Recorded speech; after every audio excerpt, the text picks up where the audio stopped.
لیکن اب آ رہا خلاصہ، فاتقوا اللہ ما استطعتم واسمعوا واطیعوا وانفقوا خیرا لانفسکم۔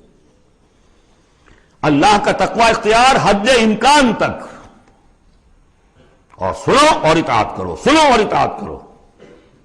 اطیعوا الرسول تو پہلے آ چکا تھا، یہاں یہ کیوں کہا گیا؟ سوچا کبھی آپ نے؟ اس لیے کہ رسول کی اطاعت، رسول کے زمانے میں رسول کے امیر جس کو مقرر کیا اس کی اطاعت بھی ٹھیک ہے نہیں؟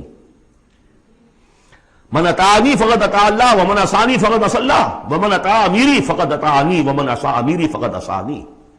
غزوہ احد میں اصل جو معصیت ہوئی تھی، نافرمانی ہوئی تھی، وہ کمانڈر کی ہوئی تھی، جہاں سے کہ تیر انداز ان کے حکم کے باوجود، روکنے کے باوجود چلے گئے تھے۔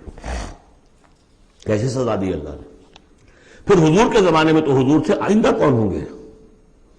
کوئی اللہ کا بندہ ہوگا جو پھر کھڑا ہو، من انصاری اللہ، جو دین کا ہی کام کرنے کے لیے داعی کھڑے ہوئے ہیں، دعوتیں ہیں، اصل بندہ شہید کھڑے ہوئے، مولانا مودودی کھڑے ہوئے، مولانا الیاس صاحب کھڑے ہوئے، پچھلی صدیوں میں سید احمد بریلوی کھڑے ہوئے، لوگ کھڑے ہوتے رہیں گے۔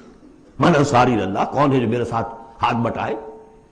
اب آپ دیکھیے اس زمانے میں کون ہے، قبول کیجئے، فاسمعوا واطیعوا، پھر اس کا حکم سنیے اور مانیے۔ ڈسپلن پارٹی، ورنہ کیا ہوگا؟ کچھ بھی نہیں۔ عید آزادہ شکوہ ملک و دین اور عید محکومہ ہجوم مومنین، یہ 30 لاکھ کا ہجوم مومنین ہے جو حج میں ہوتا ہے۔ اگر یہ جماعت ایک ہوتی کسی ایک امیر کے نیچے 30 لاکھ کی، ایک امیر، عظیم الشان انقلاب۔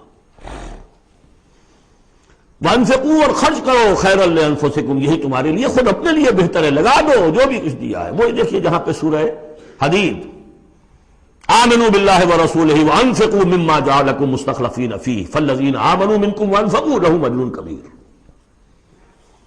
ومن یوق شح نفسہ فاولئک ھم المفلحون، اور جو اپنی جی کے لالچ سے بچا لیے گئے، بخل سے نجات پا گئے، وہی ہیں کہ جو اصل میں فلاح، آخری فلاح کو پہنچیں گے۔